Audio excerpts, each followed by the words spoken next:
Hey, and welcome back. After a brief hiatus there of about 3 months. Been busy with work and so on, so I haven't had time to do any videos, but I have been working on the Wildcat here and there, just trying to get those starting problems fixed. We've got it starting better, definitely a lot better than it was. So we'll just run through that and yeah, where I'm at, what I'm up to. So yeah, let's have a look.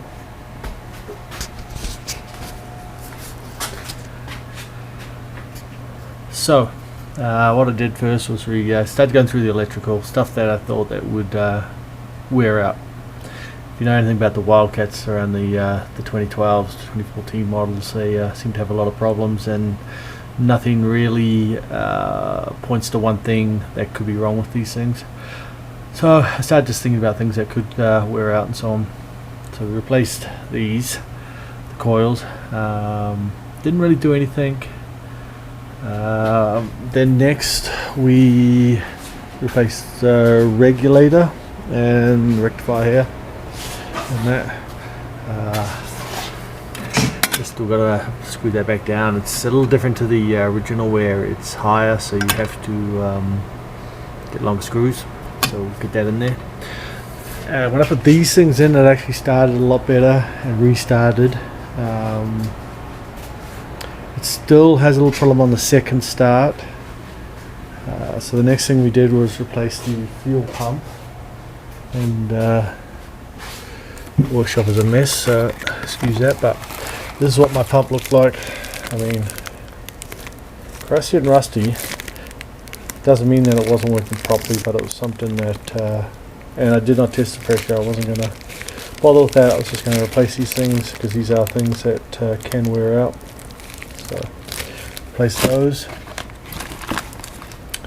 and it does run better. We'll give it a start up here.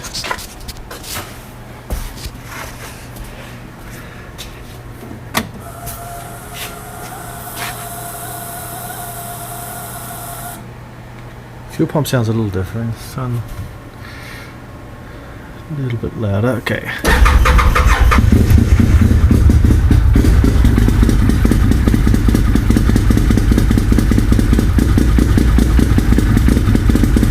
Runs a lot smoother than it did. It's definitely an improvement on where we were at the start.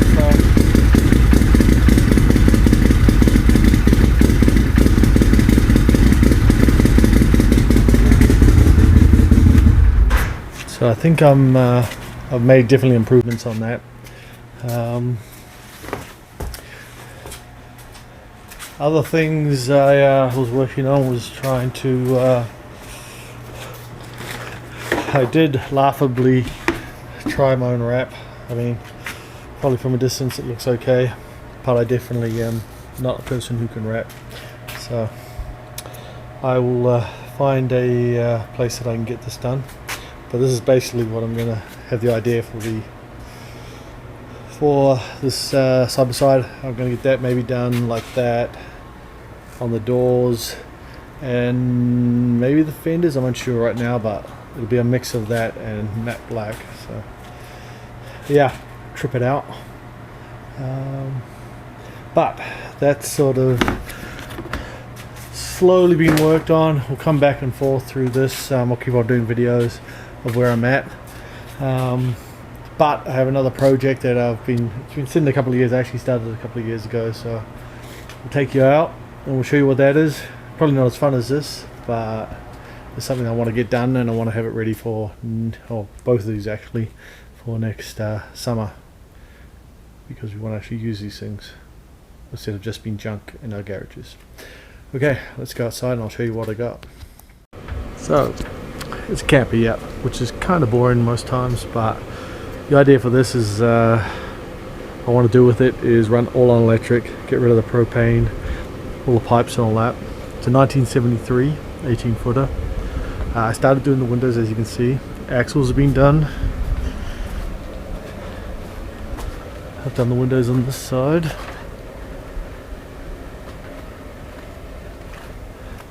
The axles have been done.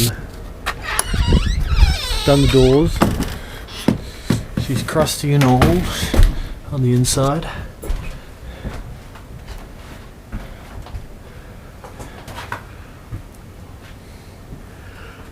While holding things together and so on.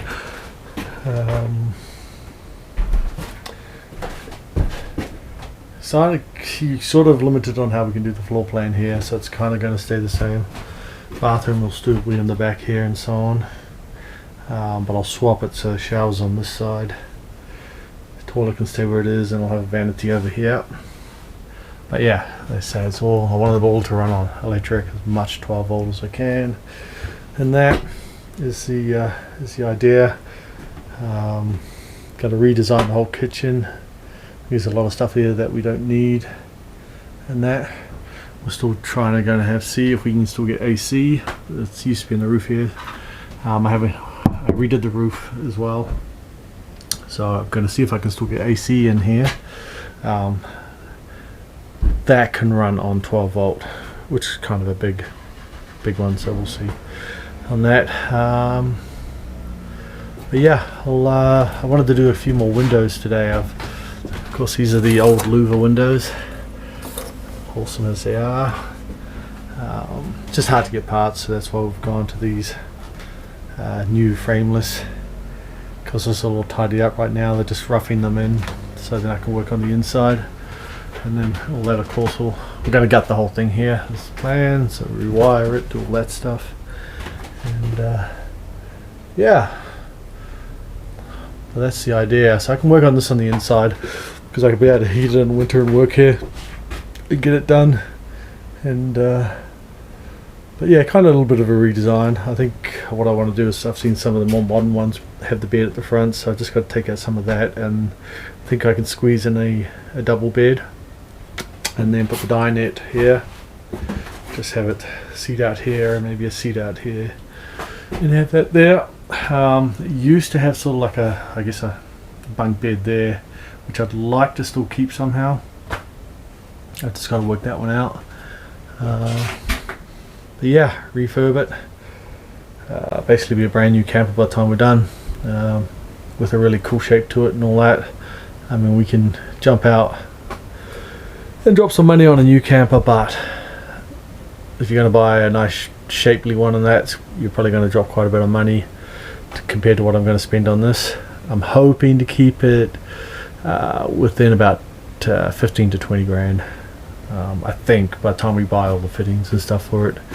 The axles that I had done under here were about 2,400 Canadian. The roof, that cost me 500. I did that myself. The windows were at about 2,000 for those, so it climbs pretty quickly. So I think, say, it's probably going to be more like 20 grand. I think if I can keep it in that, I'll be pretty stoked. And that, a lot of the wood stuff doesn't cost a lot of money. It's the lights and the other fittings that you put in. So yeah, let's get into it a little bit here and see if we can get some windows in, and then yeah, see if we can keep working on this through winter. I might be able to, I'm going to put this video together probably over the next couple of weekends here, give something some decent viewing time on this video, and yeah, hopefully we can get that tied up and then start working on the inside. So yeah, keep watching this space.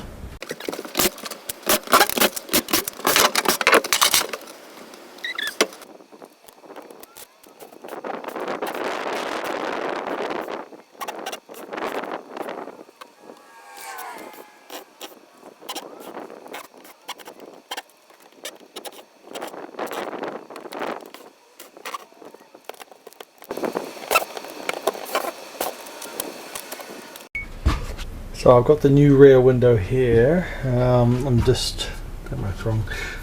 I've just, maybe you can't see it, but I've marked here the center of the window. It's the same height. It's just going to be wider. So I'm going to center it on the old hole there, cut out, and then I'll mark around the edges, and we'll cut the new area. It's not long, not much longer either way. yeah, it's very hard to match up old or new frameless windows to old holes. So a lot of these are either kind of same one way but wider or higher a different way. These two windows were the only ones that kind of fitted in fairly well. I've had to cut the corners, little extra bits, and I've still got to finish off this side, but I'm not too worried about the outside. I just want to get the windows in so I know where they're going to be, so when I work on the inside that's already set and done. These originally, it was a very thin long window along here, only about 6 inches high, and up here was only maybe a foot long window. I think it was down about there. I made this bigger just to add to the look of the outside. Two big long windows, just to make it look cooler. So yeah, I'll mark up the other one. We'll mark it where I got to cut, and we'll start that.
Huge improvement. They will have to be released again, and I'll just put some seal on there, just a foam seal that goes around it, which won't be a biggie, but that'll be done at the end. Over winter we'll probably put a cover over it to keep it waterproof around those areas, but looks pretty cool. Let's just get it back a bit.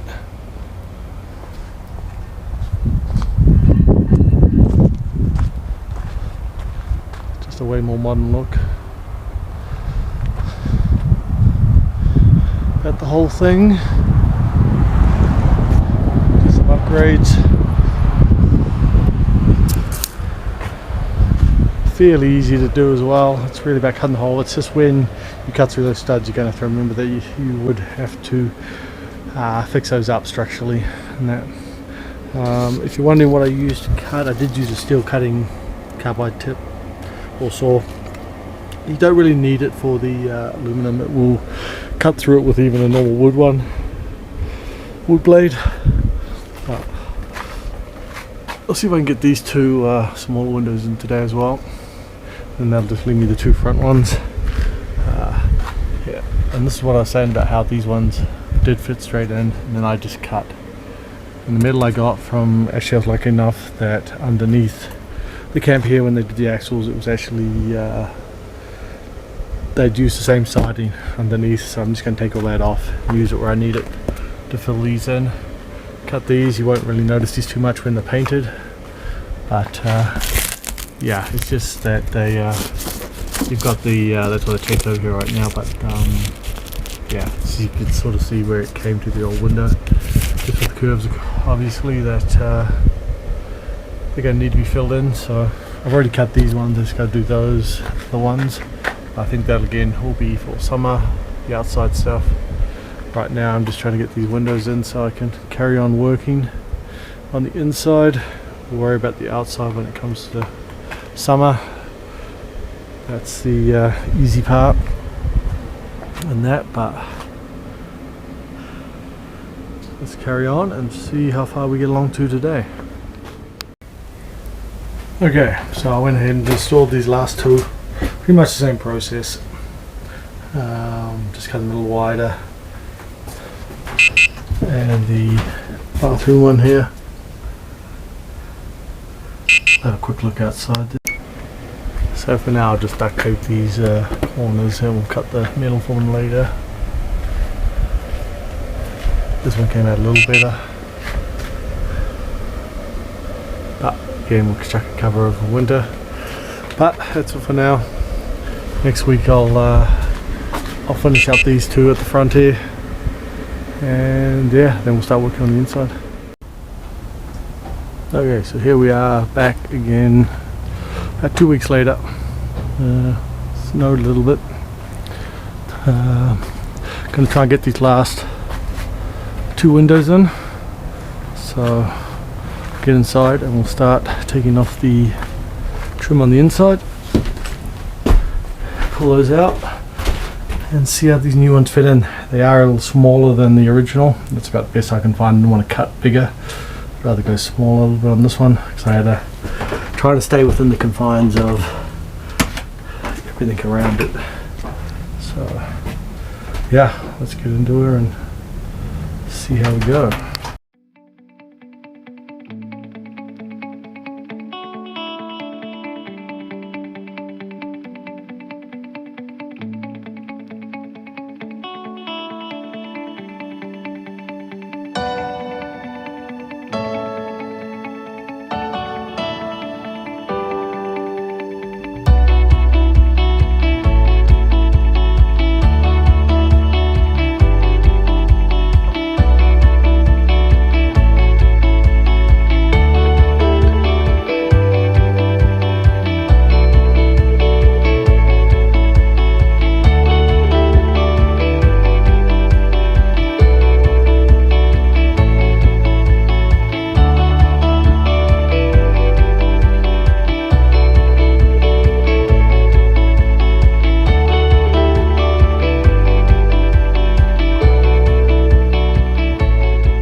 So that's the first one of those two out. It is damp here, so it has been leaking. It's just mush, so I'm going to have to replace these. Again, once we get on the inside, we can start mucking around with those. We got some dry rot in here. Again, I don't think it's too uncommon for 47, 48-year-old camper to have this kind of thing. Yeah, let's see how the other one fits.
So I think what I'll do is keep it to this side a bit so I don't have to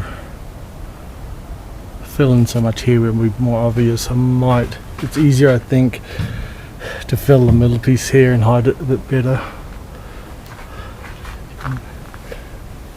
Again, these are either I had to go bigger, which I didn't want to go because I didn't want to cut out more of this and make it too unstable.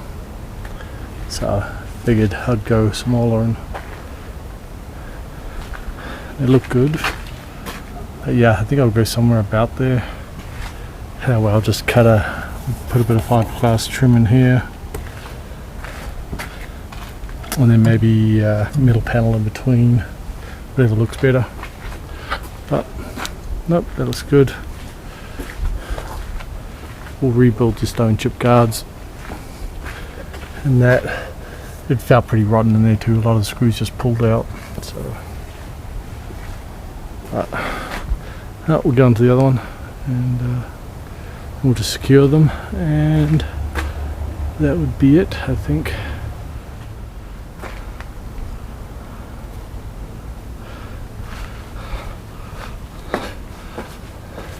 Looks good. Needs a huge cleanup, of course, but no, that looks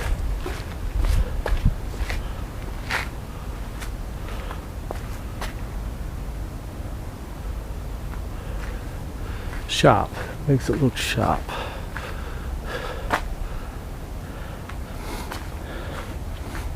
Yeah, and I might just cut a trim around for the whole thing. I think next year, just maybe one fiberglass piece and just stick over it. You won't notice once the rock chip guards, stone chip guards, go back on and that. Okay, final bit to this video. No, not the most exciting video, or the most best edited, I would say, but as you can see, side by side is out of here. I'm actually going to take it out for a rip. It's not a bad day here.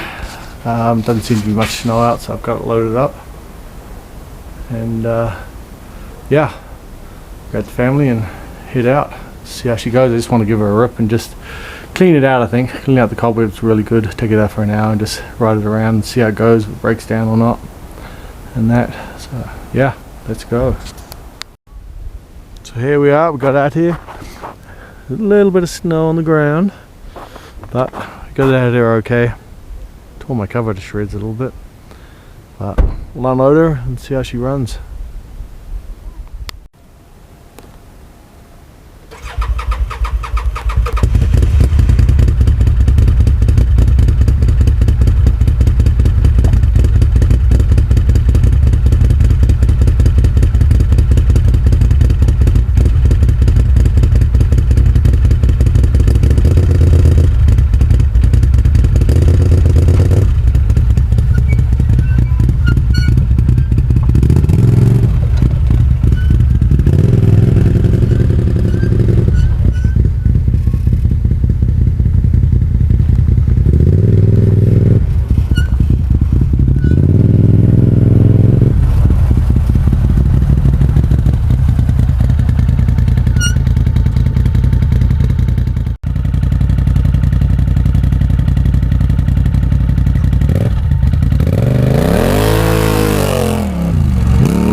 Okay, so that's it. We'll load it up. Short little burn around. All in all, it went pretty well. It did have a little bit of trouble starting the second time, but gave a bit of gas and pulled out of park, which seems to be a problem you see on a lot of the forums and that. So just kept it in neutral, gave a bit of gas, and then yeah, into high gear and just took off. So no, vast improvement. A lot of power. One thing I didn't mention, that I actually got the ECU reflashed by Vivid Racing, and so gave it a little bit more power. We took away the cold start and that, so definitely has a lot of power. So no, I'm pretty happy with it. I think I'll keep on just going through things and getting it refined. I think work in progress, of course. But no, good end to our day and to this video. So yeah, if you like, want to subscribe and see more. I mean, my videos are a little bit slower than the first ones coming out, but hopefully that picks up. I'll keep on working on a camper here, and we'll keep on coming back and forth from this when I do something on it. See if I can keep working on it over winter here and get her in top performance for next summer. But cool, no worries. Tune in next time, see where we're at, what we're doing, and catch you later.